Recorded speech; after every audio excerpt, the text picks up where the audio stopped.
ஏன் கத்துற? நீயே காட்டி கொடுத்து ஊரை கூட்டிடுவோம் போல இருக்கு. மனுஷருக்கு கஷ்டம் பாசாம இருக்கு. மாணிக்கம், இந்த ஆளை பார்த்தா எனக்கு கொஞ்சம் பயம். வாழ்க்கையில பயம் இருக்கணும், ஆனா பயமே வாழ்க்கை ஆயிடக்கூடாது.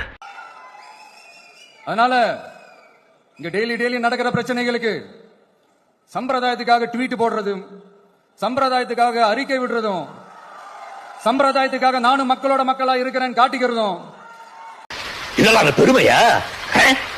கடமை, ஒவ்வொருத்தருடைய கடமை. சம்பிரதாயத்துக்காக மழை தண்ணியில நின்னு போட்டோ எடுக்கிறதும்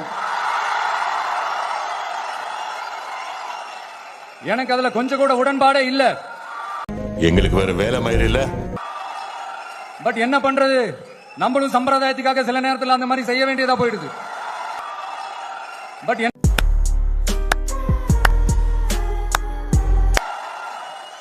அதாவது என்ன சொல்ல வரேன்னா, மக்களோட உரிமைகளுக்காகவும் அவங்களோட உணர்வு பூர்வமாக இருக்கணும். என்ன ஒவ்வொருத்தரும் அவங்க குடும்பத்துல ஒருத்தனா நினைச்சிட்டு இருக்கிற அவங்க தமிழ்நாட்டில் அவங்களுக்கு எங்க என்ன பிரச்சனை நடந்தாலும் அவங்களோட உரிமைகளுக்காகவும் அவங்களோட உணர்வு பூர்வமாக இருப்பேன். எப்பவுமே அப்படிதான் இருப்பேன். என்னென்ன சொல்றான் பாருங்க, கம்பி கட்டுற கதையெல்லாம் எடுத்து போடுறாங்க. மக்கள் உணர்வுகளை மதிக்க தெரியாத, மக்களுக்கு அடிப்படை சமூக நீதியான பாதுகாப்பை கூட உறுதி செய்ய இயலாத, கூட்டணி கணக்குகளை மட்டுமே நம்பி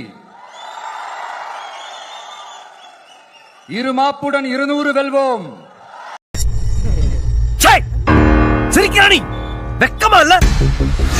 நீங்க உங்களோட சுயநலனுக்காக பல வழிகளில் பாதுகாத்து வரும் உங்கள் கூட்டணி கணக்குகள் அனைத்தும் 2026 சோலி முடிச்சு. விடுதலை சிறுத்தைகள் தலைவர் திரு தொல் திருமாவளவன் அவர்கள் அவங்களால இன்னைக்கு வர முடியாம போச்சு. அம்பேத்கர் அவர்களுடைய புத்தக வெளியீட்டு விழாவிற்கு கூட அவரால் கலந்துக்க முடியாத அளவிற்கு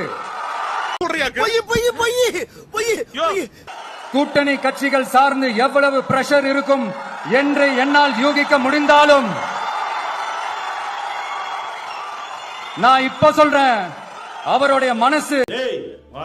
இதோட பேச்ச நேத்து அதிகாரிங்க சொல்றது கேட்டுன்னு போயினே இருக்கணும். அதுதான் எல்லாருக்கும் நல்லது. நன்றி நன்றி நன்றி.